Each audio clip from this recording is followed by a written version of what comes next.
Hello everyone, সবাই কেমন আছো? আশা করি সবাই ভালো আছো। আর আমি পল্লবী আজকে আরও একটা নতুন মিনি ব্লগ নিয়ে চলে আসলাম। জানো তো বন্ধুরা, আমি কিন্তু ঘুমাচ্ছিলাম আর আমি এখন ডেইলি ব্লগ করি বলে আমার বাবা গিয়ে আমাকে ডাকছে, ওর পল্লবী অনেক সবজি নিয়ে এসি মামার বাড়ি থেকে, ভিডিও করবি না? একটা সময় কিন্তু আমি ভিডিও কারোর সামনেই করতাম না।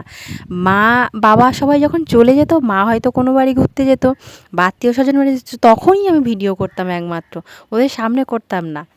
আর এখন ওরাই আমাকে ডেকে ডেকে দেয় ভিডিও করার জন্য।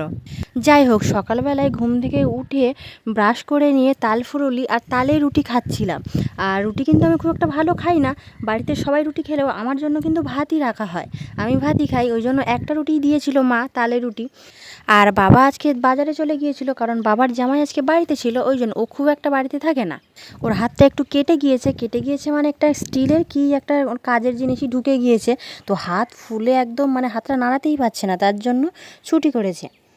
আর এদিকে দেখছো, এটা কিন্তু আমার বাবুর প্রথম 15ই আগস্ট আসে, তো ওকে দিয়ে একটা ছবি তুলবো, ওই জন্যই আমি এটা করে নিচ্ছিলাম। আর হাসতে হাসতে আসছে, দেখেছো কেমন ছবি তুলবে বলে? গুটি গুটি পায়ে হেঁটে হেঁটে আমার বাবু এসে শুয়ে পড়েছে ছবি তুলবে বলে।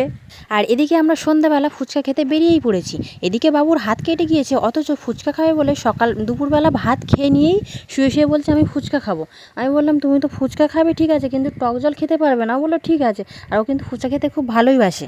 আর আমরা দুজনে ফুচকা খেতে গেলে তো দোকানে 100 টাকা ধরাই থাকে। আমরা দুজনে ওখানে দাঁড়িয়েই ফুচকা খেয়ে নিয়েছিলাম। আর বাবা আর মা বাড়িতে ছিল, ওই জন্য মাদের জন্য বাড়িতেই ফুচকা আর নিয়ে এসেছিলাম। আর চপ আর বেগুনি আমাদের সবার জন্যই নিয়ে এসেছিলাম। আর এদিকে দেখছো, এই কাজটা কিন্তু আগে ছিল আমার দাদাই ফুচকা ভেঙে আলুগুলো দিত। কিন্তু এখন তো দাদা সেই রাত 11টার সময় আসে, তো ও রাত্রেবেলা অত রাতে এসে খায়ও না তেমন, এটা সেটা খাবার টাবার আনলে খায় না, সারাদিন পরে আসে তো এসে ভাত খায়, ওই জন্য ওর জন্য আর ফুচকা রাখিনি। ফুচকা মা আর বাবা খেয়েছিল, আর ওর জন্য আলুর চপ আর বেগুনি এগুলো আমরা সব রেখে দিয়েছিলাম, আমরাও খেয়েছি, ওর জন্য ছিল, শুধু ফুচকাটা ওর জন্য রাখা হয়নি। আর ওদিকে মা আর বাবা ফুচকা খাচ্ছিলো বলে আমাকেই বলেছিল চপ আর বেগুনিগুলো বের করে জামাইয়ের দে।